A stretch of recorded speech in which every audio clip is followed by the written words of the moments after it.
Buenas tardes chicos, hoy vamos a iniciar de nuevo con las clases.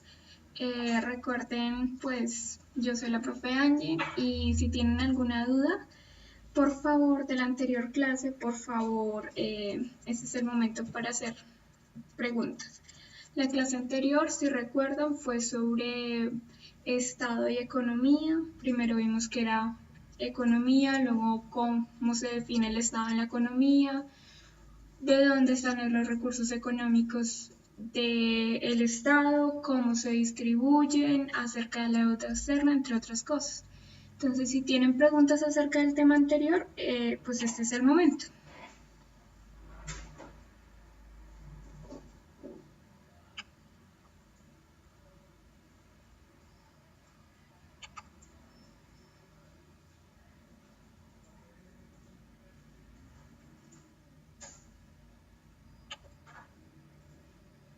Bueno, entonces vamos a iniciar con la clase de hoy, que es ideología, dogmatismos, tribus urbanos, entre otras.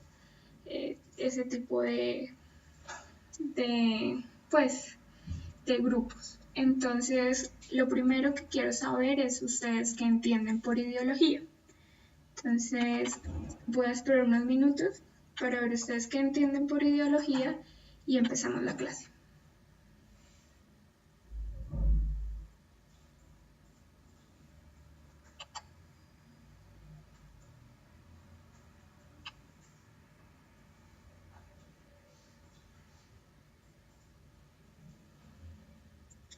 Bueno, me dice un Anonymous conjunto de creencias.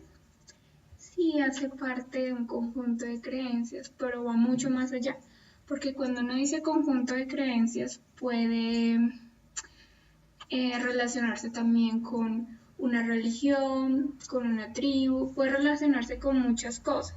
Entonces, sí, también me están diciendo pensamientos, sí es un conjunto de pensamientos, de ideas que un grupo social tiene como verdaderos. Forma de pensar, ideología también incluye una forma de pensar frente a una situación. Pensamiento ideal de la humanidad, sí, también es un pensamiento, una idealización de un fenómeno. Entonces, para empezar, vamos a ver el concepto, la definición de ideología. Y la ideología, como ustedes dijeron, es un conjunto de ideas, fundamentos, que se caracterizan en el pensamiento de una persona o en un colectivo, o en una época como tal. También se trata de una doctrina filosófica centrada en el origen, en el estudio del origen de las ideas. Entonces, ¿qué nos dice esta definición? Primero que todo, lo que nos dice es que como es un conjunto de ideas, estos pueden ser ideas políticas, ideas filosóficas, ideas acerca de la economía, acerca de la sociedad. Entonces, se refiere a diferentes, que lo puede adoptar una como persona o un conjunto y que van de cara a un fenómeno. Entonces, intentan resolver un fenómeno de una determinada manera u otra. Por ejemplo, en el cuadro que ustedes ven, dice, las funciones de ideología es orientar y la otra es justificar. Entonces, por ejemplo, la ideología comunista, socialista, vamos a agruparlas, bueno, las ideas, el idealismo conservador. Entonces, ¿cuál es su forma de orientar? Decir, no, la sociedad cada día va más mal, intentemos conservar estos u otros valores morales para mejorar la sociedad, para que no se corrompa más. ¿Y cómo lo justifica? A través de, por ejemplo, de estudios y otras cosas, ¿sí? Justifica sus acciones mediante estas ideas que tiene de que la sociedad cada día se corrompe más y que por tanto su oficio es conservar esos valores que hay en el mundo. Eso es ser conservador frente a la ética, porque también hay ser conservador frente a la economía y es muy diferente. ¿Qué aspectos tiene una ideología? Cognoscitivo. ¿Qué me quiere decir cognoscitivo? Pues es el conjunto de pensamientos, de teorías que maneja una ideología para justificar el acto. Y pragmático es cómo lo desarrolla. Por ejemplo, una persona que sea liberal en su pensamiento, que sea ideología liberal y que esté de acuerdo, por ejemplo, con el matrimonio gay, con todo eso, pues en el momento de actuar se ve desarrollada ese tipo de ideología, ¿sí?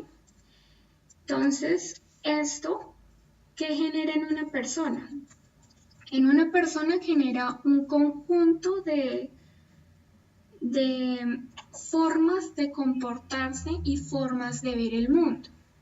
Cuando pasamos a la parte social, no solamente es una forma de ver el mundo, sino de transformar. Entonces, ¿cómo nacen las ideologías? Las ideologías nacen cuando nos enfrentamos a un problema, que el mundo está muy mal, o por ejemplo, que la economía tiende a tener caídas y luego vuelve y crece. Entonces, ¿cómo podemos evitar que ella suba y baje, sino intentar mantenerla, que haya una buena economía? Entonces aparece una persona que propone algo, o un grupo de personas que proponen algo y otros lo siguen, ¿sí? Otros siguen ese mismo pensamiento. Como doctrina filosófica centrada en el estudio de las ideas, es algo muy claro, es una parte de la filosofía que estudia, por ejemplo, cómo nacen estas ideologías, cómo nace este pensamiento, cómo nacen las ideas que se han dado en el mundo.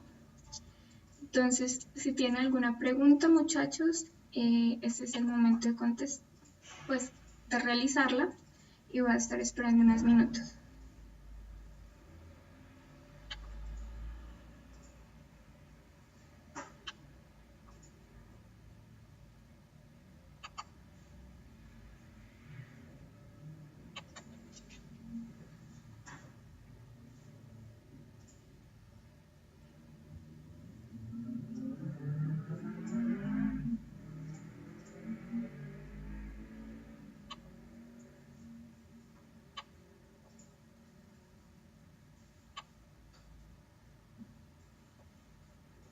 Bueno, me dicen que no tienen ninguna pregunta, entonces voy a continuar.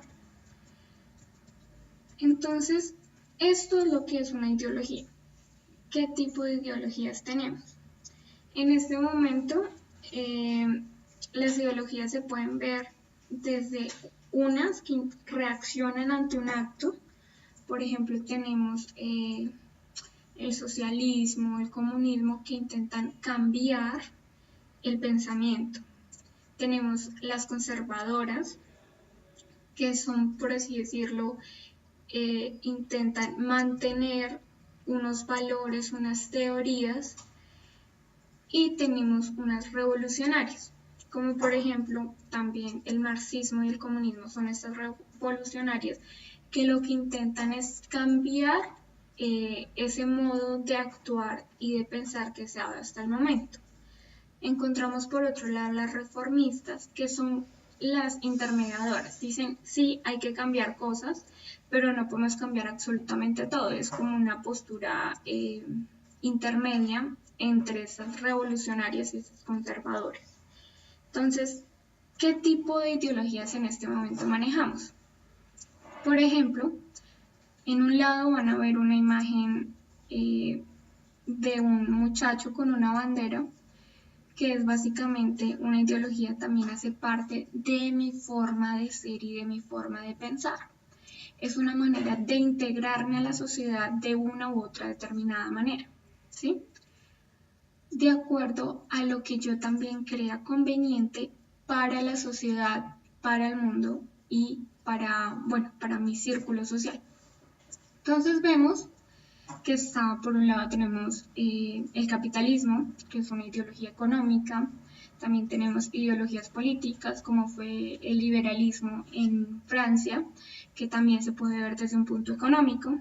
existe el liberalismo económico, que es la que busca transformar, es la que dice exactamente que el mercado no debe tener tantas reglas, sino que se debe permitir el libre mercado. Por ejemplo, ahí tenemos autores como Hayek, es muy bueno, habla de que, por ejemplo, no deberían existir sindicatos, que los gobiernos intervencionistas son malos para la sociedad porque generan que no fluya adecuadamente y en últimas hace que haya más desigualdad social. Tenemos también, por ejemplo, Smith. Hay otros que son nacionalistas que dicen que no, el gobierno debe intervenir más en las comunidades porque esto genera, el libre comercio genera desigualdad social, entonces el gobierno tiene que intervenir para evitar esa desigualdad. Por el lado político también tenemos el conservadurismo y el liberalismo. Por ejemplo, el conservador dice no, se deben mantener políticas que beneficien, por ejemplo, en Colombia a la Iglesia Católica, a la familia y otros. Y el liberalismo dice tenemos que tener nuevas propuestas que nos unan más con el mundo y que nos lleven al siglo XXI. Y estas propuestas son pues el matrimonio gay, por ejemplo, ellos también contribuyeron al voto de la mujer, entonces encontramos estas dos posturas. Por ejemplo, ideologías del pasado, políticas, tenemos el nacionalismo y el fascismo, que fueron ideologías políticas y sociales que promulgaban una raza superior y buscaban tomar el control en el gobierno para mejorar, según ellos, la sociedad. ¿Cómo se iba a mejorar? Pues como una población minoritaria que eran los judíos, los judíos, también entre los damnificados eran, por ejemplo, los negros, la gente de color, también encontramos a los árabes, bueno, y entre otras colonias, a los gitanos también fue una de las comunidades que más mataron pues el fascismo y todo este tipo y el nazismo, mataron mucho este tipo de personas, a los gitanos. Entonces decían que estas poblaciones afectaban tanto la economía, tanto los valores alemanes, y por tanto se debían eliminar de su país. ¿Cómo? Pues expulsándolos o pues en últimas terminaron matando gran población. Bueno, entonces existen muchas ideologías, por ejemplo en el ámbito filosófico, por lo general las personas comienzan a seguir a un pensador. Entonces hay platonismo, hay aristotelismo, hay tomismo, bueno, hay kantianos, hay nietzscheanos y demás. Y estos tienen una afectación tanto política como económica y social. Me están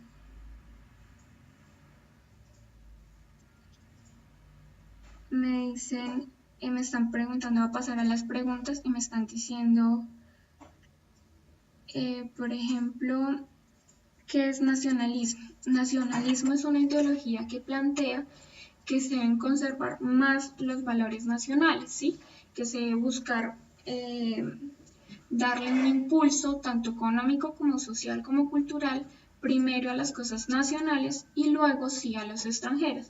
Es un poco una barrera frente a la globalización.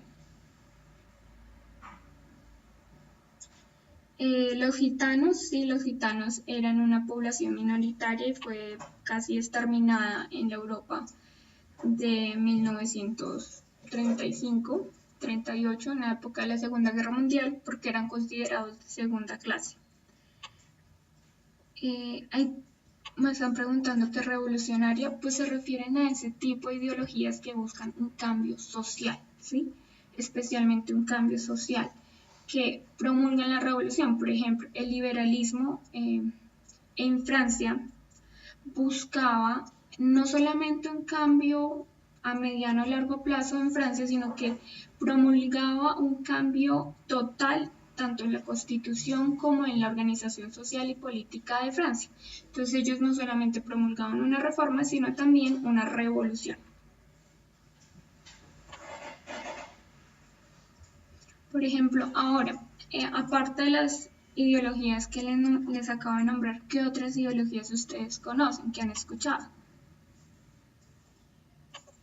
Entonces estoy esperando sus respuestas.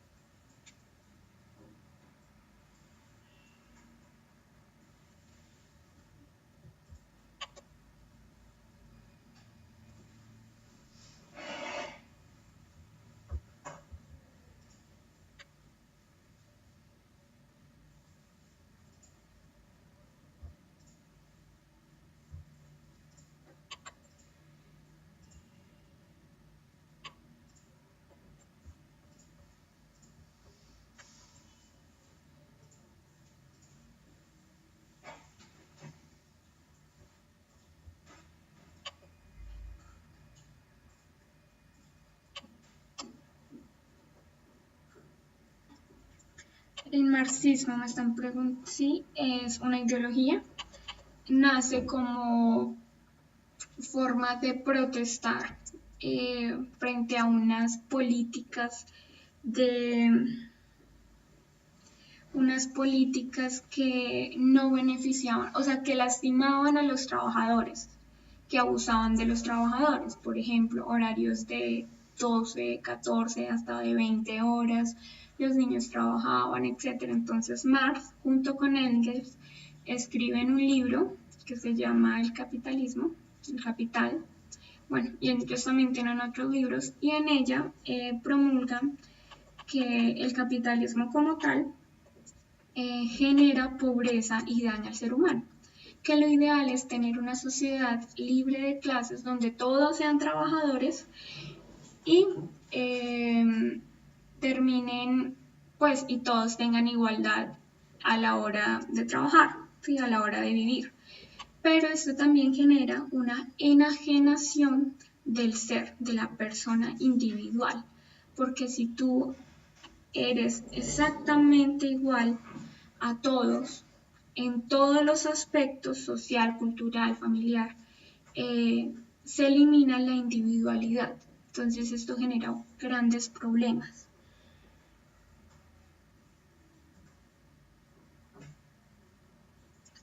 Me dicen laicismo.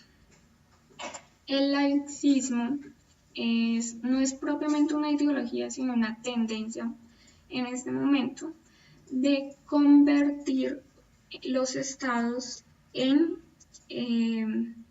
libres de religión, libres de intervención religiosa. Entonces, el laicismo es una tendencia para evitar la intervención de la iglesia judía, católica o la que sea en las cuestiones de Estado. Por ejemplo, una medida laicista es que ya el gobierno no sea católico apostólico, ¿sí? O que ya no quede bajo la jurisprudencia de la Iglesia Católica casar o no casar a alguien, sino que eso ya es un derecho del Estado a hacer. O por ejemplo, otra medida laicista es que el gobierno tome todo el sistema educativo y ya la Iglesia Católica no pueda ejercer, o la Iglesia cristiana o la Iglesia protestante ya no pueda crear sus colegios y educar de acuerdo a sus tradiciones religiosas. Me preguntan, profe, ¿cuál es la ideología que tuvo un aporte positivo en la historia de la humanidad? Pues todas de alguna manera han tenido un aporte positivo a la humanidad. Por ejemplo, el marxismo, gracias al marxismo, al socialismo y a todas estas ideologías, se han generado unas medidas más humanitarias con los trabajadores. Eso es algo positivo. Pero cuando miramos lo que hacen a gran escala, lo que hizo con la Unión Soviética, o lo que hizo con China, o lo que pasó en Cuba, pues vemos que también tienen un grave problema que generaron graves problemas. Las ideologías no son perfectas. Entonces todas pueden generar algo positivo y algo negativo, ¿sí? por ejemplo, los nacionalsocialistas, los nazis, y los fascistas lo que hicieron cosas muy malas para Alemania, ¿sí? Pero dentro de las única cosa buena que hicieron fue que elevaron a una nación que estaba completamente deprimida, ¿sí? Su sensibilidad se había caído completamente, consideraban que eran personas de segunda, ¿sí? Eso fue lo bueno y de eso se aprovecharon también para hacer cosas malas. La dificultad de las ideologías es que se hace un sistema pensando que puede ser bueno, pero en últimas los hombres, pues porque no somos perfectos, no podemos ejercerlo bien, ¿sí? Implantar una ideología en un país genera desigualdad social y discriminación, porque violas la libertad de pensamiento, ¿sí? Violas la libertad de la economía, violas la libertad de todo tipo. Entonces, tiene sus cosas buenas porque a veces defienden ciertos valores que se deben instaurar y también tienen sus cosas malas. Bueno, entonces, por ejemplo, otra ideología es el anarquismo, que busca la libertad individual y que cada persona se desarrolle libremente, ejerce su economía libremente y no dependa de un Estado. Ese es un pensamiento, también es una ideología, tiene todo un sistema de fundamentos que dicen, pues, que intentan validar sus conocimientos. ¿Qué otra, aparte del marxismo, conoce? Porque no es marxismo, sino también hay muchísimas ideologías. Entonces, estoy esperando sus respuestas para continuar con la presentación.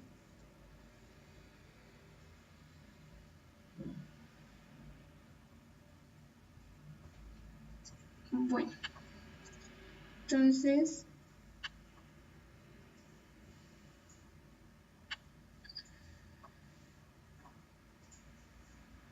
me están preguntando aquí que si anarquismo es diferente al capitalismo. Claro que es muy diferente, porque el anarquismo se basa en primero es de orden social, no es de orden, es social y político. Y segundo, el capitalismo es de orden económico. El capitalismo dice que el hombre debe tener la libertad de adquirir todos los bienes que pueda, ¿sí? En eso se basa el capitalismo. Al cambio, el anarquismo dice que nosotros podemos solos mantener un Estado, ¿sí? Sin necesidad de que el Estado nos controle. Entonces, es muy diferente. Es algo... Bueno, me están diciendo que si anarquismo no es seguir las reglas. No es que no sigan las reglas, la cuestión es de que estás tomándolo. Lo que pasa es que hay palabras que se toman del lenguaje académico, por así decirlo, y se pasan al lenguaje común, que se toma un solo aspecto de todo el significado que tiene la palabra. Entonces, cuando se habla en lo común de que anarquismo es no seguir las reglas, pues estás tomando una parte de lo que es anarquismo. Ellos siguen sus propias reglas, ¿sí? Cada uno tiene sus reglas para evitar fragilar la libertad del otro, ¿sí?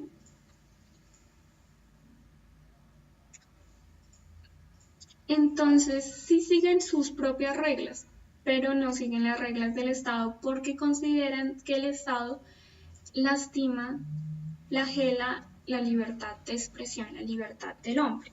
Me están preguntando si anarquismo no es la separación de estados.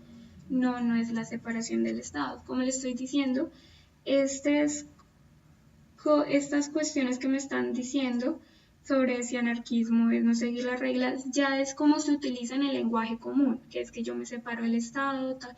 No, el anarquismo es una ideología que busca que cada hombre sea por sí solo y que no tenga un Estado de por sí, es una teoría social y política como tal. Exacto, Anónimos 39061 me dice, en sí lo que busca es la desparasitación del Estado de todo poder. Sí, básicamente es eso. Es la autonomía que se consigue del Estado y del poder. Sebastián me dice, ¿por qué la imagen de la Revolución Francesa? Bueno, para que sepan, la Revolución Francesa nace de una ideología, que era la ideología liberal, que el Estado no tenía que estar bajo las normas de la monarquía y por tanto tenía que buscar la revolución. Entonces, por eso está esa imagen. Me están preguntando por qué hay la izquierda y por qué hay la derecha. Esa es una expresión que se utiliza en el lenguaje político para designar, por ejemplo, una ideología que beneficia más o está más cercana al socialismo y al marxismo y al comunismo, o una ideología que está más cercana a mantener al conservadurismo, a mantener valores, mantener una economía más liberal, etc. Entonces, por ejemplo, en este momento se está hablando de izquierda, toda ideología que presente entre sus proyectos y entre sus propuestas y sus fundamentos proteger al proletariado, intervenir más en la economía, entre otras cosas. Y de derecha, todas las ideologías que buscan mantener una economía de libre mercado, que busque mantener al Estado y la Iglesia juntos, que busque mantener unos valores éticos de acuerdo a una u otra religión, ¿sí? Entonces voy a seguir con la presentación. Entonces, como ya sabemos que es ideología, las ideologías están llenas de dogmas. ¿Qué son dogmas?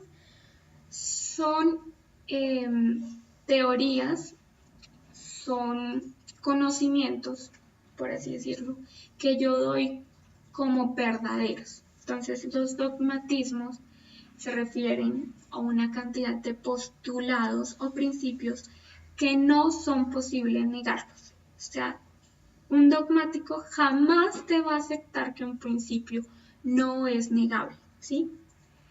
También se refiere a aquel que pretende que sus afirmaciones no contradigan, o sea, que no se le puede decir, no, es que usted está equivocado en eso, o que carecen de comprobación. Por ejemplo, hay gente que cree que el Estado es intocable, entonces uno le dice, no, mire, el Estado sí es tocable por tales y tales razones, y él te va a decir, no, usted no sabe nada de eso, por favor, cállese, ¿sí? Un dogmático va a ser así. Y pues de esta falta de comprobación, de esta falta de diálogo en parte, se genera el carácter peyorativo de la palabra dogmatismo o dogmático. ¿Qué pasa con los dogmatismos? Bueno, por ejemplo, acá les presento una imagen muy curiosa que dice, solo sé que lo sé todo. Un dogmático toma sus ideas como completamente verdaderas y no da la posibilidad de la duda. ¿Cuál es la postura filosófica, política y social frente al dogmatismo? Pues la postura que tienen ellos es el escepticismo, es la postura contraria. ¿Qué es el escepticismo? Es básicamente que yo dudo de cualquier cosa que se me presente como verdadera. El dogmático, cualquier cosa la toma como verdadera, ¿sí? Hay personas que son dogmáticas, pero presentan sus ideas como verdaderas porque tienen una comprobación científica. Por ejemplo, la mayoría de personas toman como un dogma verdadero la teoría de la evolución. Entonces, el problema de la teoría de la evolución es que es una teoría. Comprobación, evidencia tenemos de que sí ha habido una evolución, pero como no estuvimos en el momento de que hubo la evolución, ¿sí? No podemos dejar de decir que es una teoría, pero ya es un dogma de la sociedad enseñar la teoría de la evolución como verdadera. Igual pasa con la teoría del Big Bang, con la teoría creacionista, entre otras. Se toman, por ejemplo, la gente muy religiosa toma el creacionismo como un dogma verdadero y nadie se lo puede tocar, ¿sí? Encontramos muchos dogmáticos en la sociedad. ¿Por qué los encontramos? Porque el hombre, de por sí, cuando conoce algo, lo toma inmediatamente como verdadero. Para el hombre como tal, es casi imposible pensar en las cosas como falsas. Primero las conoce como verdaderas y luego, en su proceso de conocimiento, las conoce como falsas. Entonces, ¿qué pasa cuando a una persona se le dice, no, eso es falso?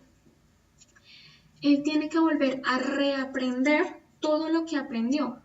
Por eso es tan difícil que una persona te acepte cualquier cosa o te deje un dogma que ya había tomado como verdadero. ¿Esto qué problema tiene? El dogmatismo tiene como gran problema la dificultad del diálogo. Cuando tú tomas que tú tienes toda la verdad y nada más que la verdad, no permites la visión del otro del mismo punto, del mismo fenómeno. Entonces, cuando tú no aceptas que el otro también pueda tener la verdad, lo disminuyes en su dignidad, ¿sí? Porque estás diciendo, yo soy un ser racional supremo y usted es un idiota que salió de la caverna.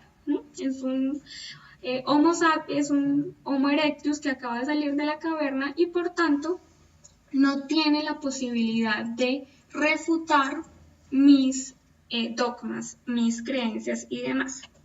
Entonces voy a pasar a las preguntas para ver, bueno, qué comentarios tienen y demás.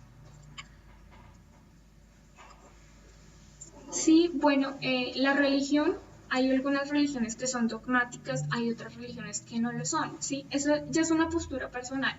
Hay personas que aceptan las verdades de otras religiones, toman lo bueno, dejan lo malo, pero no todos los religiosos son dogmáticos, hay algunos.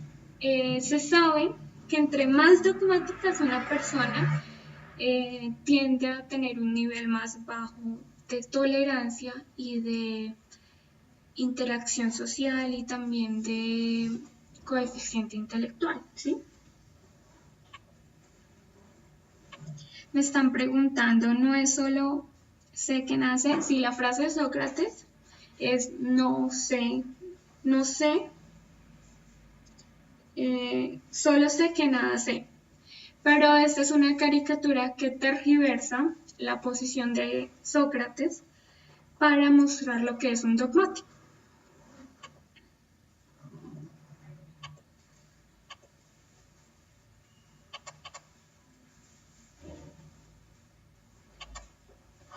Me dicen, seríamos dogmáticos si alguien nos dice que Dios no existe. También es una posición dogmática. No solamente decir que Dios existe y no tengo ningún argumento para comprobar, que Dios existe. También es dogmático decir que Dios no existe y no tengo ningún argumento que pruebe que lo que estoy diciendo es verdad, ¿sí? También la gente que no es cristiana puede ser dogmática, ¿sí? Eso es una posición personal.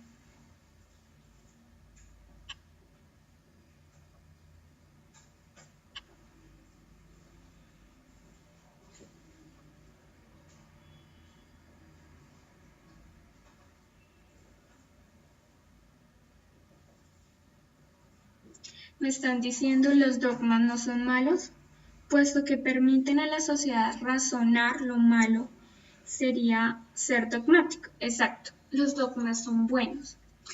Y la parte buena de los dogmáticos es que tienen muy fuerte todo su carácter cultural, social y religioso, ¿sí? Ellos creen profundamente en lo que son. Imagínense que todo el mundo fuera escéptico. O sea, el escepticismo no es bueno en cuanto que tú dudas de todo. El escéptico no cree en nada. Entonces, un escéptico le cuesta en diario vivir porque no sabe si lo que ve o no ve es real, ¿sí? Entonces, tanto el dogmatismo exagerado es malo como el escepticismo exagerado de que no creo en nada, nada existe, nada es, porque todo me genera duda, ¿sí? También es malo. Imagínate un escéptico intentando tomar una decisión acerca de qué café se va a tomar hoy, si es verdad que el café X y el café Y es mejor que el X y que el Y. Entonces, no, comienzo a dudar, ¿será que si es verdad el café X es mejor que el Y? ¿O será que el Y sí es realmente café? Pues tú necesitas tus dogmas para poder tomar decisiones. Sin ellos es muy difícil tomarlas. Entonces, ¿cuál es la posición recomendable? Pues tener mis creencias fijas o mis ideas fijas y de acuerdo con ellas cuestionarme de su fiabilidad o no, ¿sí? Permitir el diálogo, porque tanto una posición extrema es mala como la otra. Entonces, voy a mirar la última pregunta y continúo.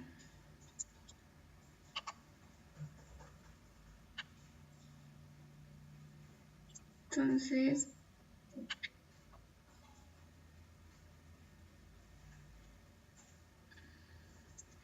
voy a seguir con la presentación. Entonces, ya vimos qué es dogmatismo, qué es idealismo, qué es ideología. Entonces, ahorita vamos a pasar a qué es una secta. Las sectas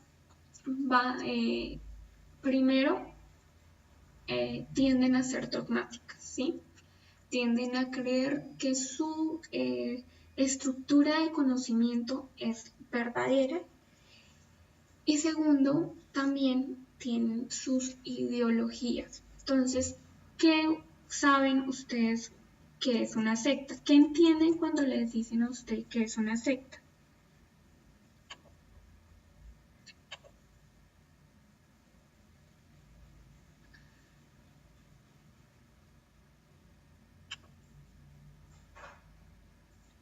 Me están diciendo, Geraldine me dice sectas satánicas. No todas las sectas son satánicas.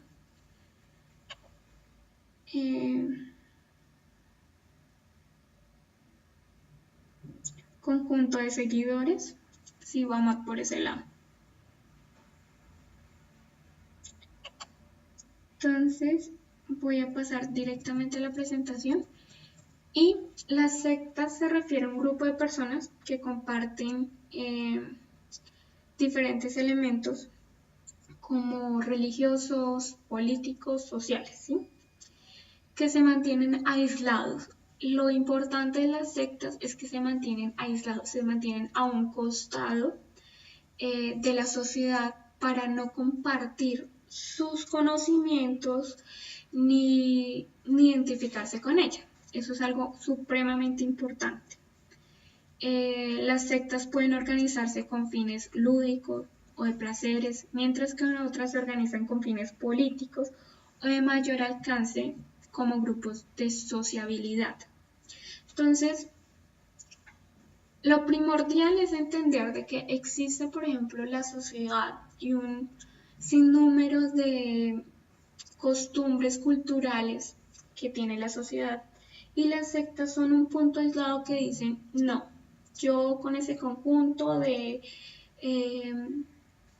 costumbres y de tradiciones no voy y voy a hacer mi propio grupo que no por lo general no se conoce quién pertenece o quién no, y voy a hacer una propia cultura diferente. Pero parte de lo que es una secta es que hay cierta clandestinidad, ¿sí? Cierto misticismo alrededor de ella.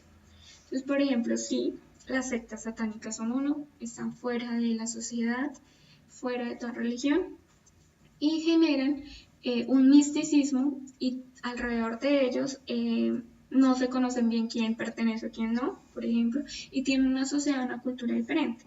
También tenemos, por ejemplo, las sectas cristianas, ¿sí? Que son separadas de la Iglesia Católica, muchas son muy pequeñas, no comparten, por ejemplo, su bagaje de conocimiento ni cultural. Aquel día estaba pasando por una calle de Bogotá y decía Noxis, secta mística, ¿sí?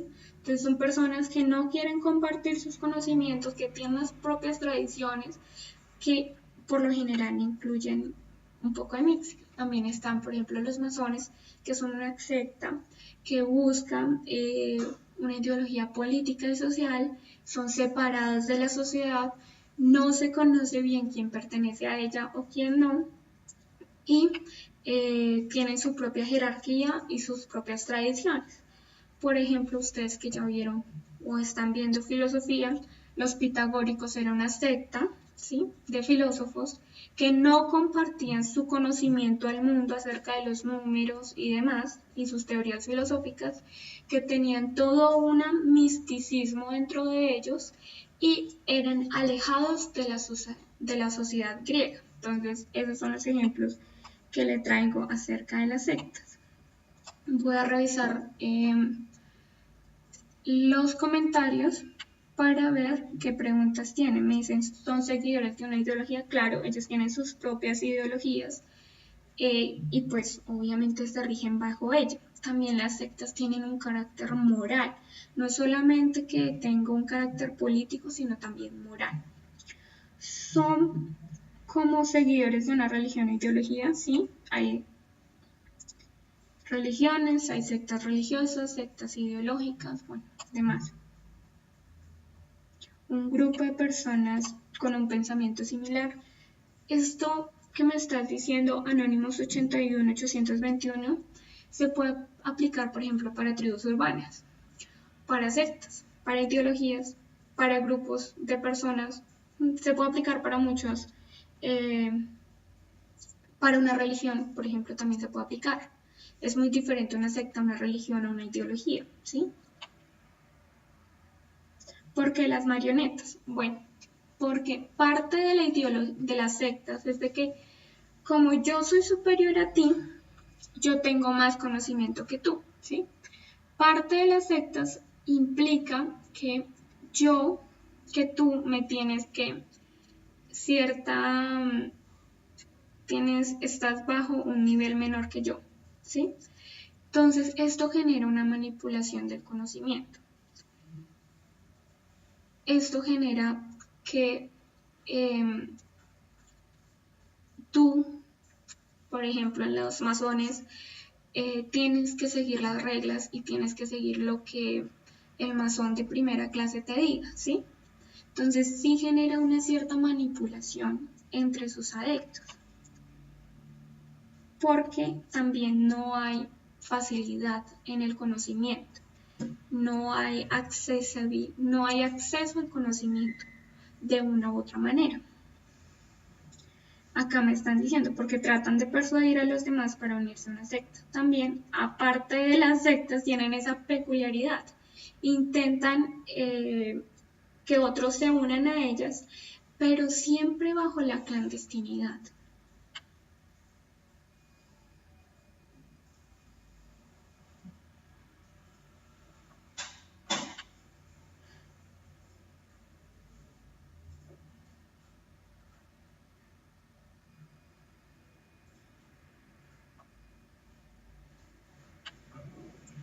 Bueno, entonces, por ejemplo, ese tipo de sectas, por ejemplo, se sabe que muchos de los líderes de la revolución latinoamericana hacían parte de los masones. y es una de las sectas más poderosas de control político y social que hay en este momento. Es muy interesante, pero están rodeados de una mística y de una clandestinidad impresionante, ¿sí? Ahora vamos a pasar a un tema que a ustedes les va a encantar y son las tribus urbanas. Entonces quiero que me digan, me expliquen, ustedes que son más cercanos a ella, para ustedes qué es una tribu urbana, qué características tiene una tribu urbana, ¿sí? Y luego vamos a ver por qué la gente es tan cercana a las tribus urbanas, a las sectas, a las ideologías y a otro tipo de grupos, como la religión, entre otros. Entonces, voy a esperar unos minutos para sus respuestas y continuamos con la clase.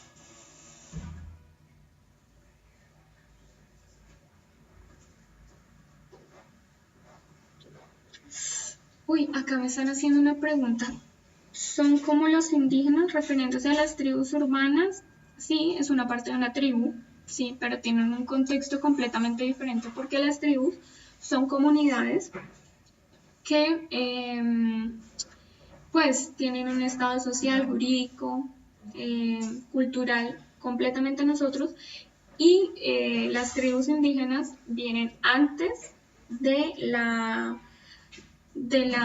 colonización y del descubrimiento de América, entonces tienen un carácter de tradición impresionante.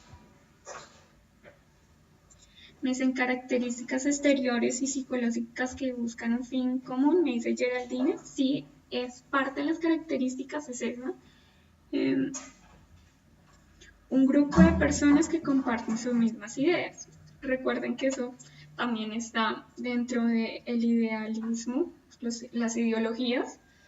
Hace parte de una ideología que compartan, un grupo de personas que compartan las mismas ideas. Igual también en una secta tienen que compartir las ideas, ¿sí? Si no, por ejemplo, ustedes que están más adentro de estas tribus urbanas, ¿qué características ven en las tribus urbanas?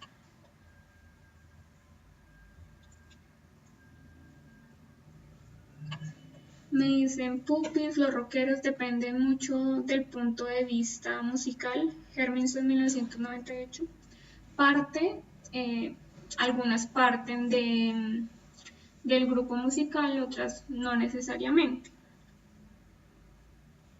Comunidades que nacen de usos afines pero se realizan en un lugar exterior. Bueno, es todo eso y más. Las tribus urbanas son grupos de amigos, pandillas, agrupaciones, principalmente de jóvenes. Es muy raro ver a un señor ya grande perteneciente a una tribu urbana que, uno, se caracterizan por su forma de vestir, por hábitos comunes, por frecuentar los mismos lugares. También tienen comportamientos parecidos y a veces comportamientos morales también parecidos, que se unen voluntariamente para compartir sus gustos por el placer de estar con los semejantes. Entonces, esto tiene unas implicaciones muy fuertes. Básicamente, las tribus urbanas son la respuesta de los jóvenes a buscar lo similar a ellos, ¿sí? Lo que yo puedo compartir con otras personas de mi misma edad, de mi misma categoría, de mi misma clase social, porque a veces se ve de la misma clase social, y de las cuales yo pueda verme homogenizada entre ellos, ¿sí? También comparten a veces religión, a veces también comparten universidades, bueno, etc. Y lo que buscan no solamente es compartir su música, sino también todo su bagaje de conocimiento. Entonces, por ejemplo, una de las más conocidas, pues de las generales, es los metaleros. Entonces, ¿ellos qué hacen? Bajo un mismo gusto que es la música metal, comienzan a transformarlo a una manera de vestir. Luego de llevar no solamente un traje negro, sino también una forma de llevar mi apariencia física. Luego ya no es simplemente cómo llevo mi apariencia física, sino también cómo pienso y cómo actúo frente a los demás, ¿sí? Y ya no soy parte de la sociedad de mi familia, sino que me siento más parte y más feliz con ellos porque discutimos los mismos temas, porque nos gustan las mismas cosas. Y estas pequeñas tribus urbanas que se generan a veces en los barrios, en los colegios, luego se dan cuenta que hay otras tribus urbanas iguales a ellos, intentan compartir y mostrar sus conocimientos frente a las otras tribus urbanas que pertenecen a su mismo rama. ¿Cuál es el problema de esto? Lo bueno es que el chico logra identificarse con algo. Entonces, lo malo es que a veces estas tribus urbanas generan problemas sociales, porque el metalero no puede ver a la persona que escucha hip hop. O entre los mismos punquetos no pueden ver a los emos y así sucesivamente. Entonces eso genera un conflicto social grave porque promueve la intolerancia. Ahora, también esto produce una enajenación de la persona. La persona ya no se identifica como un individuo capaz de razonar, de pensar por sí solo, sino que se identifica como parte de algo más cuyo, el cual aprueba o desaprueba mi comportamiento, ¿sí? Entonces, por ejemplo, una tribu urbana son estos grupos que son de Millonarios o de Nacional o de Santa Fe. ¿Cuál es el problema de estos tipos de pandillas, de tribus? Y es que en el momento que se encuentran con otra tribu, por ejemplo los del Nacional, los de Millonarios, generan una cantidad de problemas sociales porque no se soportan, porque no se quieren, porque les parecen indeseables los otros, y el muchachito o la muchachita ya no puede pensar por sí mismo y decir, oiga, yo no puedo matar a esta persona porque es una persona, sino que como es un enemigo, porque ya se toma como enemigo, no lo soporto, no lo quiero y por favor aléjese de mí, y su existencia para mí, su dignidad como persona desaparece, ¿sí?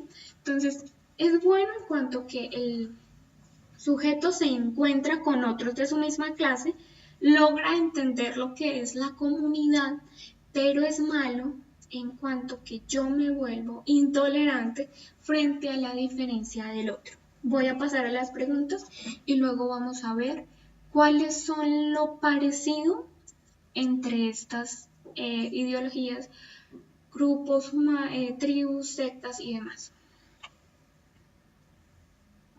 Entonces, me están diciendo tribu urbana serían como los punk, los emos o similares, y también características exteriores y psicológicas que buscan un fin común. Eso básicamente es lo que es una tribu urbana.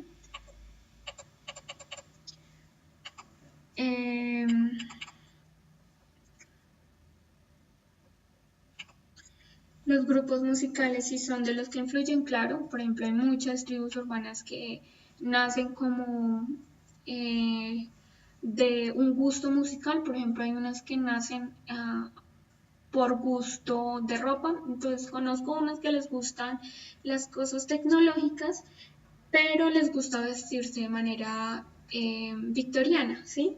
O hay unos que son adictos a las mangas, entonces hacen una tribu urbana, las cuales se especializa en vestirse y parecerse a los mangas. Entonces, por ejemplo, eso es otra tribu urbana. No necesariamente tiene que ser con la música, sino también puede ser música, vestido, pensamiento, equipos, bueno, puede ser por cualquier cosa, ¿sí?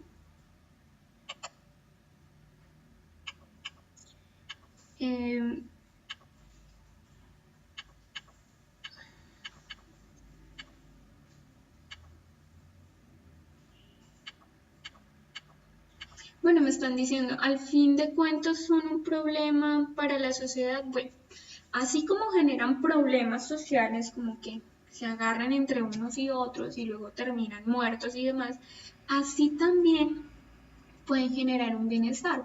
Por ejemplo, una tribu urbana, como es una comunidad ya consolidada con los mismos valores, dentro de sus valores puede estar ayudar a los niños pobres o enseñar en una comunidad algún idioma que ellos conozcan, etc. No necesariamente tienen connotaciones negativas, también tienen connotaciones positivas. Por ejemplo, integrar a un joven en un sentir, o sea, la sensación de comunidad es algo muy positivo. El muchacho que entra a una secta, a una tribu urbana, se da cuenta que tiene una acogida como persona, ¿sí?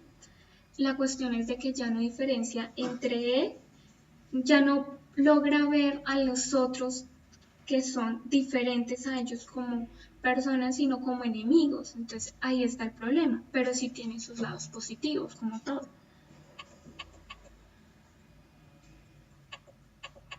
Por ejemplo, una tribu urbana fueron los hippies, acá me la están nombrando, y eran pacifistas, tenían sus cosas buenas. Una de las nuevas que he visto mucho es los neonazis, cuya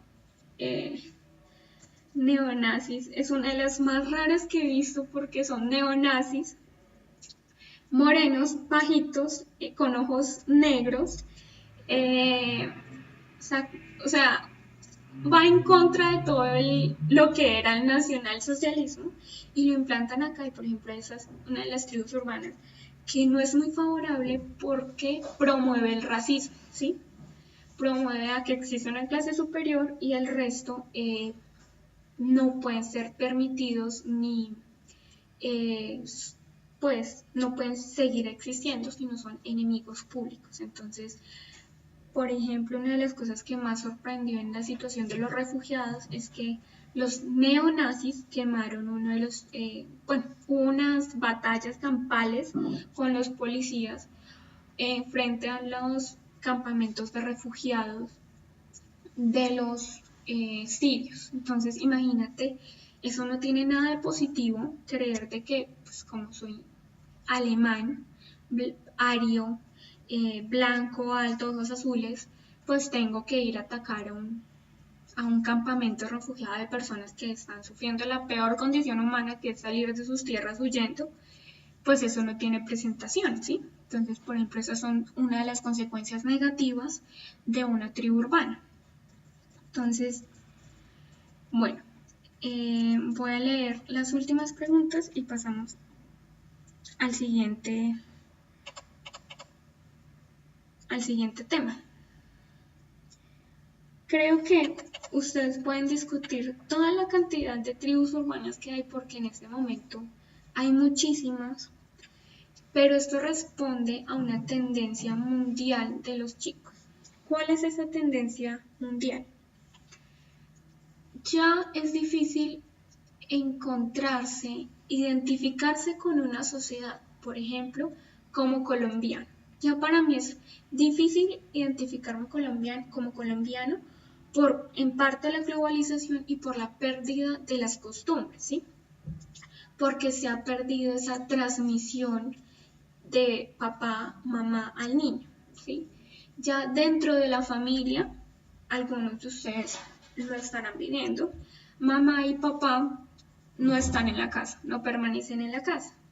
Entonces mi familia no me transmite el cariño ni la sensación de que pertenezco a algo. Y el hombre por naturaleza, como lo decía Aristóteles, es un animal social. Necesita de los otros para conformar su identidad, para ser, ¿sí? Hombre. Entonces ya dentro de mi familia ya no logro sentir esa sensación de identidad, de que pertenezco a algo más, ¿sí? Entonces, ¿qué me queda? El colegio. Del mismo modo, en los colegios no era como hace unos años de que tú salías del colegio, por ejemplo, salesiano, y tenías toda una conformación de valores de acuerdo a la vocación de San Juan Bosco, y te identificabas e intentabas seguir al pie de la letra esa comunidad, ¿sí? salesiana. Entonces, ¿qué le queda al muchacho? Como no tiene una figura de autoridad, como no encuentra dónde adaptarse, pues busca sus similares, los cuales lo aceptan, le brindan el apoyo y la confianza y la comodidad de estar en un lugar, de ser sociable y de desarrollar su personalidad de acuerdo a ello.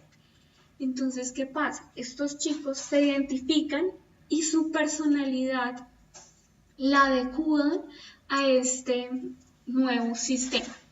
Lo mismo pasaba con la ideología, con las ideologías en los años 50, conservadores y liberales. Eso se pasaba en mamá, los padres lo pasaban a los hijos y es que se identificaban con unas características socioculturales que les ofrecía el liberalismo o el conservadurismo y lo implantaban como un sistema moral de vestimenta y demás para identificarse y crear personalidad, por así decirlo, para yo crear identidad.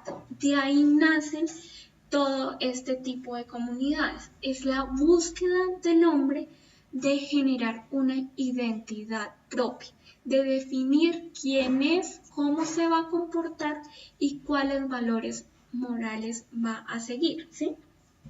Esto nos lleva a las religiones.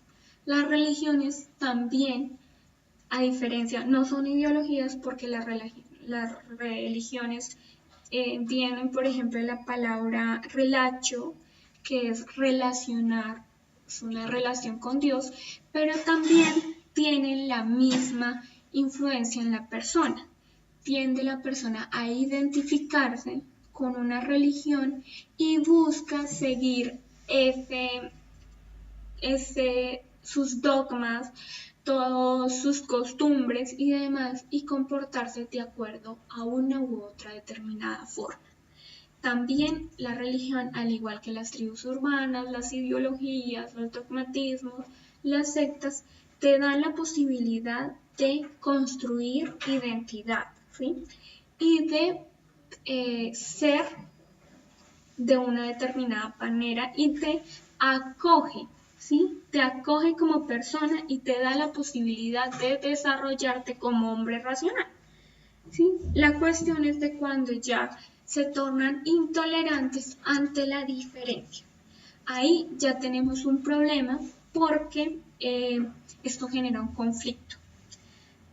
Cuando yo me torno como, por ejemplo, en una tribu urbana, sea cual sea, no puedo permitirme considerar al otro menos que yo, sino diferente, pero en igual de dignidad y seguir considerando a los otros personas irracionales. Eso es importantísimo.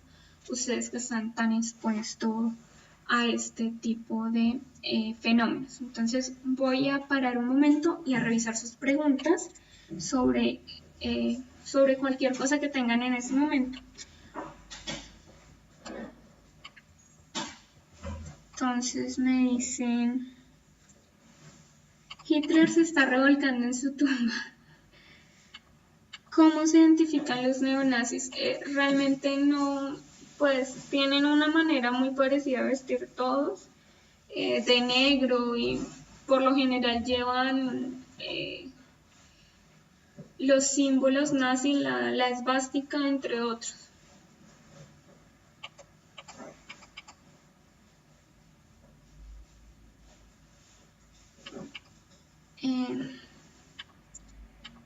Entonces,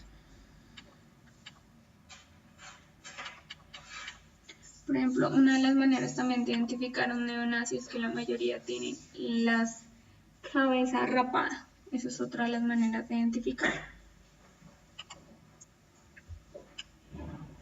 Por ejemplo, ahora ya como vimos esto que eran las ideologías, les voy a mostrar algo importantísimo que va junto a una ideología, junto a una tribu urbana, junto a un dogmatismo, que es un discurso. Un discurso, ¿qué es? Es un parlamento que puede presentarse en diferentes formas, por ejemplo, en forma de publicidad, en forma de canción, en diferentes formas que tiene una persona para justificar, para validar, para convencer de un determinado conocimiento, de un determinado dogma o de una determinada ideología, tribu urbana, religión o demás, ¿sí? Es para justificar su posición. Es un parlamento que me ayuda a justificar mi posición, defenderla o comunicarla, ¿sí? Intentar convencer. Entonces, ¿qué sucede ahora? Pues es mucho más fácil para la gente convencer con una imagen, ¿sí? Que convencer con un diálogo. Antes, en 1935, cuando Hitler comenzó todo su problema, todo su partido político, si ustedes han visto películas o documentales, se darán cuenta que Hitler tenía una gran posición y una gran forma para convencer y mover a las masas. El tipo era un orador nato, ese tipo a nadie le ganaba, porque lograba tener un buen tono de voz y lograba que sus ideas fueran aceptadas inmediatamente. ¿Por qué se da esto? ¿Qué tienen los discursos, sean en papel, sean en un oratorio o sean como imágenes ya, para que la gente entre tan rápido a una comunidad religiosa, a un partido político o a una tribu urbana? ¿Qué hace que esto logre mover a la gente? Pues la manera en que se presenta el discurso. Un discurso presenta las cuestiones positivas de su doctrina. Segundo, un discurso no va para un individuo, sino va para una masa, para una cantidad de personas que tienen un problema. Por lo general es cuando se tiene un problema. Entonces, esta persona transmite su discurso que si hacemos esto o esto es la verdad, se los presento a ustedes como población general, te vas a encontrar que la población, como se encuentra reunida, por lo general no tiene el tiempo suficiente para discernir lo que realmente me están diciendo, ¿sí? Y también se ve influenciado por sus iguales, que ellos también lo siguen. Y el hombre, como es un ser social, tiende a seguir, ¿sí? Busca seguir algo. Entonces, esa es la importancia del discurso, que busca seguidores, busca que alguien se adhiere a una posición. Ahora, ¿cómo encontramos discursos? Encontramos discursos en forma de imágenes. Ahorita los encontramos por ejemplo, en marcas publicitarias que dicen: si quieres ser feliz, toma más esto. Ahorita en las campañas políticas, si se dieron cuenta, muchas eran imágenes. Entonces, si quieres un río Bogotá descontaminado, entonces vota por tal persona, y te mandan un eslogan como: para ser feliz, sé verde. Entonces, eso es un discurso y para ti es muy fácil seguirlo porque ves que otras personas también lo siguen, y por lógica el hombre supone que es algo bueno. Si los otros lo hacen, debe ser algo bueno, porque la naturaleza nos ha enseñado eso. ¿Cómo diferenciar un discurso bueno a malo? Discerniendo discerniendo sus argumentos, revisando argumento por argumento las implicaciones que tiene. Por ejemplo, se conoce que los discursos de Hitler eran muy llamativos porque tenía un magnífico, manejaba perfectamente el público. Segundo, daba una señal, algo que identificaba. Entonces, por ejemplo, el saludo de Heil Hitler era muy pegajoso. Imagínate un tipo allá parado y que te diga Heil Hitler. Pues claro, te dan ganas de decirlo también. Segundo, también hay cierta manipulación de la verdad. En los discursos políticos, cierta manipulación de la verdad. Entonces eso también es importante. Y tercero, como se presenta un problema, en el momento de Hitler se presentaba el problema de la falta de identificación, la falta de identidad alemana, pues él te daba la solución. Yo les voy a hacer grandes otra vez. ¿Qué país no va a querer ser grande? ¿Sí? ¿Qué país no va a querer ser una potencia mundial? Pues si a ti te prometen eso, pues súper, chévere. Pero ¿qué consecuencias tiene que sea un país grande y qué consecuencias tiene cómo me están vendiendo ese país grande? ¿Sí? Entonces, ese es el problema del discurso. Puede dar para cosas muy buenas, por ejemplo, en los discursos pacifistas o el discurso de Mandela que promovió la paz pues en Sudáfrica, pues es un discurso muy bueno, ayudó mucho. Pero también hay discursos que tienen problemas porque tergiversan la verdad. Hay unos que promueven la paz, la verdad, la honestidad y hay otros que no, ¿sí? Voy a revisar las preguntas a ver qué inquietudes tiene. El discurso persuade, exactamente. Geraldines me dice que el discurso persuade, eso es lo que busca un discurso como tal.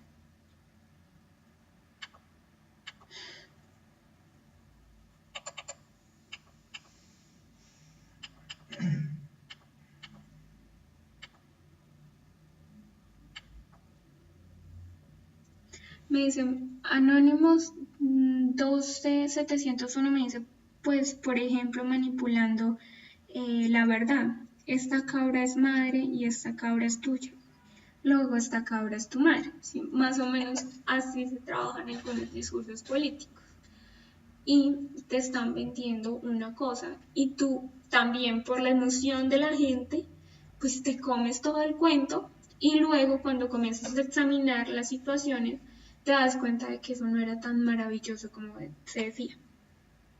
Entonces, la importancia del discurso, recuerden, el discurso en este momento no es solamente un diálogo, un papel, un escrito narrativo, sino también en este momento se está haciendo discurso de imagen, discurso publicitario, ¿sí? Te venden ideas, te venden una manera de pensar, una manera de hacer las cosas, una manera de solucionar tu vida mediante las imágenes. Como les decía, esto cae en falacias, son verdades a medias, son verdades no tan verdades, son verdades manipuladas. Por ejemplo, conducir este carro te hace libre. Pues conducir un carro no necesariamente te hace libre si es un 4x4 en Bogotá, realmente te va a generar dificultad al conducir porque su tracción, porque son automóviles muy grandes, entonces no te hace libre. Cuando tú analizas ese discurso, que lo que está haciendo es venderte un producto, pues no es tan libre ese producto, ¿sí? Entonces, ahí es cuando ustedes tienen que entrar a discernir también en el momento de comprar un producto, te están dando un discurso y tienen que entrar a discernir si ese producto sí es bueno para ustedes y desarmar el discurso y los argumentos que te dan en el discurso para poder ejercer bien tu libertad, ¿sí? Ahora vamos a continuar con las preguntas, ya que no tienen más preguntas acerca del tema, con las preguntas tipo IFEX. Uno de los factores que le dio más fuerza a Adolf Hitler y que le permitió convencer al pueblo alemán de la coherencia y conveniencia de su proyecto político fue el haber a. Inundado los medios de comunicación con propaganda nazi. B. Demostrando la pujanza de una economía basada en la guerra. C. Probando científicamente la pureza de la raza aria sobre las demás razas. D. Consultando siempre mediante referendo la opinión de sus compatriotas. ¿Cuál creen que es la respuesta correcta? Entonces vamos a esperar unos minutos.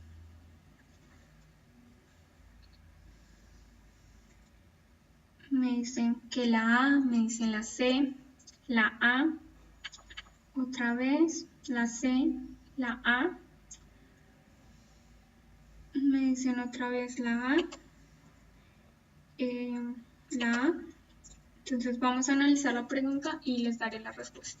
Entonces la pregunta es, ¿cómo convenció Hitler a los alemanes de que él era el conveniente en ese momento? Entonces, uno, inundando los medios de comunicación con propaganda pro-nazi, pues sí, es una manera de convencer a la gente.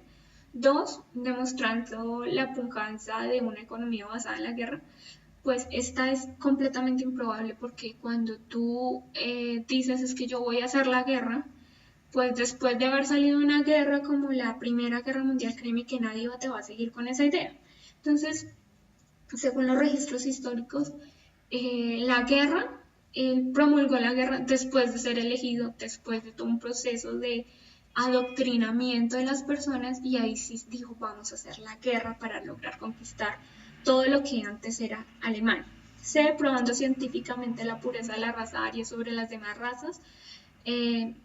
Esto no convenció a muchos alemanes y no hacía parte de la campaña que hacía Hitler, de consultando siempre mediante referendo la opinión de sus compatriotas. Esto tampoco, el referéndum no era un mecanismo político en esa época, entonces hay que descartarla inmediatamente. La respuesta correcta es A, inundando los medios de comunicación con propaganda nazi. Si ustedes han visto documentales, han tenido que ver las imágenes que Hitler tenía de él, en el cual mostraba su gran porte alemán, ¿sí? Entonces, por ejemplo, eso fue parte de toda la propaganda.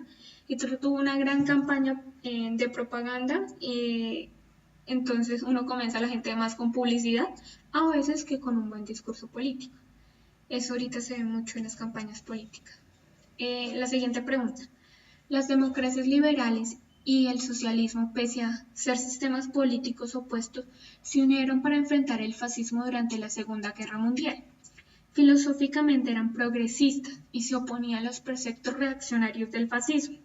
La diferencia entre progreso y reacción se puede evidenciar en la forma en que percibían nociones como la de igualdad. Para los progresistas, todos los seres humanos son iguales, y para los reaccionistas, factores como la raza, la cultura, fundamentan la superioridad de algunos pueblos frente a otros. Los fascistas alemanes consideraban la raza aria superior porque A. Era biológica y culturalmente pura, pues no se degradó en el contacto con otros pueblos. B. Las razas eslavas latinas eran impuras como producto de la unión de las uniones indiscriminadas. C. Los negros, árabes y latinos pertenecían a pueblos históricamente dominados. D. Pertenecía a una estirpe milenaria destinada a salvar la civilización oriental. Entonces estoy esperando sus respuestas.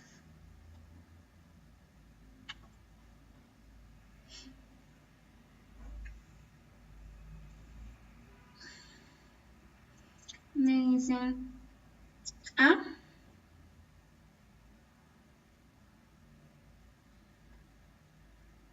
Me dicen B. Me están diciendo también D. B. Y A. Vamos a mirar también B. Entonces vamos a mirar qué es lo que me están preguntando. ¿Por qué consideraban los fascistas alemanes una raza superior? Entonces, A era biológica y culturalmente puro, pues no se degradó con el contacto de otros pueblos. Pues por ahí suenan flautas. B, las razas eslavas y latinas eran impuras como producto de las uniones discriminadas, pues ellos buscaban una raza pura que no se había discriminado, que no tuviera contacto con otras razas, entonces las eslavas y las latinas pues no eran una acción. La B no es una acción. C. Los negros, árabes y latinos pertenecían a pueblos históricamente dominados. Tampoco es una opción porque, por ejemplo, se sabe que los árabes gobernaron durante mucho tiempo en toda la península ibérica y también gobernaron en toda la parte baja de la parte superior de parte norte de África y todo lo que es Asia Menor. Entonces, pues no es una respuesta coherente. ¿Sí? Los negros y los latinos pues sí hemos tenido, históricamente sí hemos sido unos pueblos más dominados. ¿Sí? D. Pertenecía a una estirpe milenaria destinada a salvar la civilización occidental. Pues es una opción también válida, pero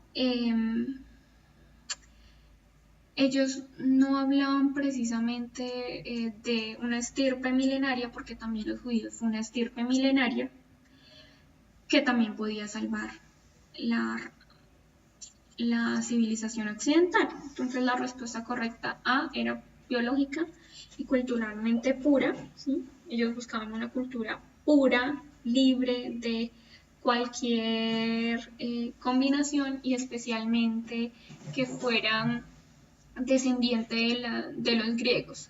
Ese era uno de los griegos y de los romanos. Ellos buscaban mucho que fueran descendientes de los griegos y los romanos. Me dicen por qué no la B. Porque, como se sabe, ellos buscaban la pureza de su sangre, ¿sí? Entonces, si eran razas impuras, pues las eslavas se refieren a los nórdicos y también, por ejemplo, los polacos y parte de los germanos, y las latinas se refieren a los italianos. Y los fascistas se saben que se ubicaron en toda la parte de Italia, entonces no tendría sentido decir que la B, ¿sí? Vamos a seguir con la siguiente pregunta. Tras la Segunda Guerra Mundial, la influencia comunista se expandió no solo por Europa, sino que alcanzó todos los continentes. La descolonización y la Guerra Fría ofrecieron un marco favorable, ya que los soviéticos apoyaban los movimientos que se oponían a la dominación imperialista y al capitalismo. En América Latina, la influencia comunista fue especialmente evidente en A. El Salvador, B. Cuba, C. Guatemala, D. Nicaragua. Estoy esperando sus respuestas. Me dicen B, B,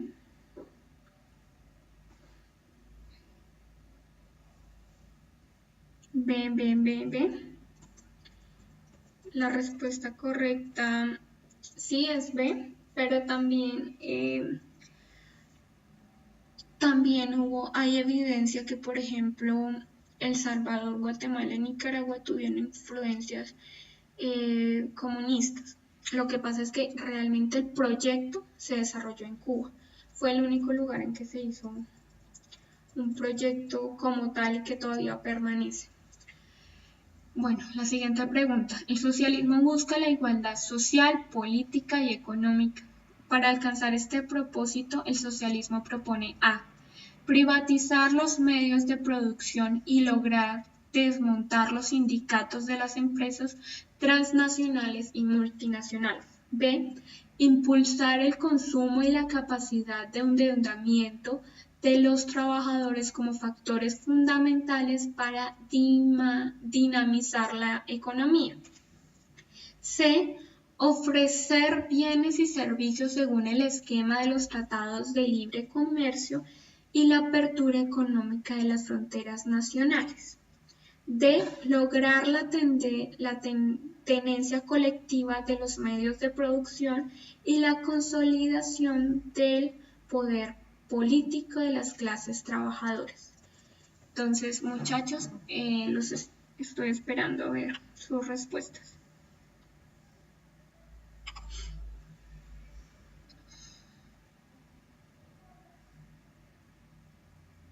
Me dicen D, B, C, C, C.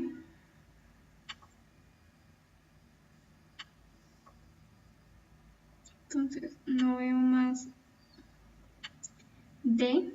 Bueno, entonces vamos a pasar a revisar la pregunta. Entonces nos están diciendo primero,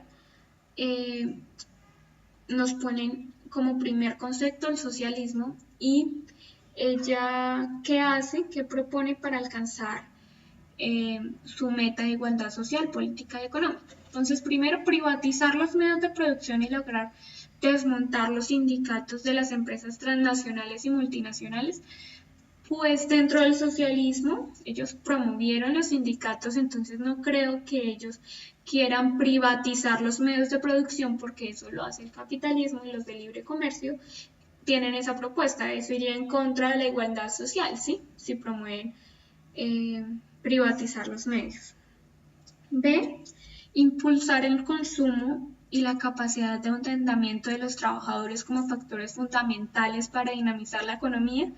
Pues dentro de las propuestas que hace el socialismo no está impulsar el consumo, sino que todos tengan la misma capacidad adquisitiva y que todos tengan lo mismo. Entonces no hace parte de las propuestas ideológicas del socialismo. C. Ofrecer bienes y servicios según el esquema de los tratados de libre comercio y la apertura económica de las fronteras nacionales.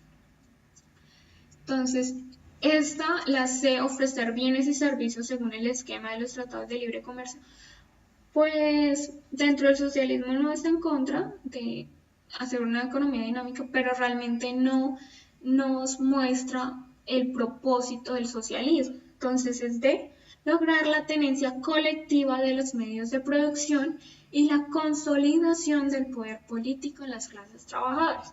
Su propósito, como saben, del socialismo era poder tener el control de la producción para que todos pudieran tener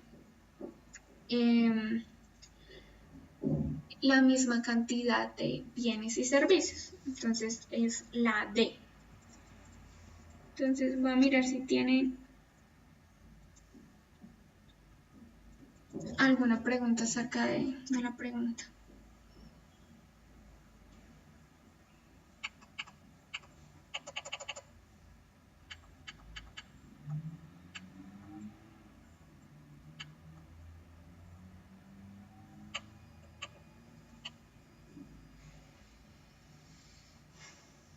La D. La respuesta correcta fue la D. Entonces vamos a pasar a la siguiente y muchachos, pues esto es todo. Si tienen alguna pregunta, tenemos 2 minutos para contestarla acerca de, pues, de alguno de los temas y nos veremos la próxima clase. Recuerden que pueden ver las clases por YouTube en Puntaje Nacional Colombia y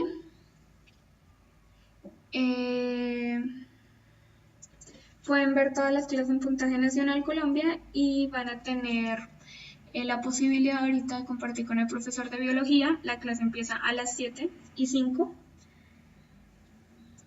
y la próxima clase espero que estén muy pendientes porque, bueno, en ese momento no recuerdo bien el tema, pero si tienen alguna duda del tema, este es el momento para preguntarles y recuerda lo que vimos hoy. Vimos ideología, luego vimos el concepto de dogmatismo, luego pasamos a lo que era tribus urbanas y pasamos también a ver el tema de sectas y por último vimos lo que era discurso y poder y vimos por qué la gente entra a este tipo de dogmatismos, ideologías y demás. Y por último vimos las preguntas relacionadas con algunas ideologías como las socialistas y demás en el siglo XX. Bueno, ¿qué es socialismo y comunismo? Me acaban de preguntar. El socialismo, como ven, busca que los medios de producción queden bajo el dominio del Estado, ¿sí? Entonces, que todos los medios de producción queden bajo el dominio del Estado. El comunismo busca que todos pertenezcan a la misma clase obrera, ¿sí? En uno se aceptan algunas diferencias de clase, pero que los medios de producción sean controlados por el Estado para promover la igualdad en la sociedad, ¿sí? El socialismo busca que todos los medios de producción y la distribución de esos medios de producción queden bajo el control del Estado y que todos tengan los mismos valores, la misma educación y el mismo contexto político. Tanto así, el comunismo es un poco más fuerte en cuanto que se intenta homogeneizar a las personas. Por ejemplo, se busca dentro del comunismo dar la posibilidad, evitar que la persona tenga una propia identidad. Entonces, eso es todo, muchachos. Y bueno, nos vemos dentro de 8 días.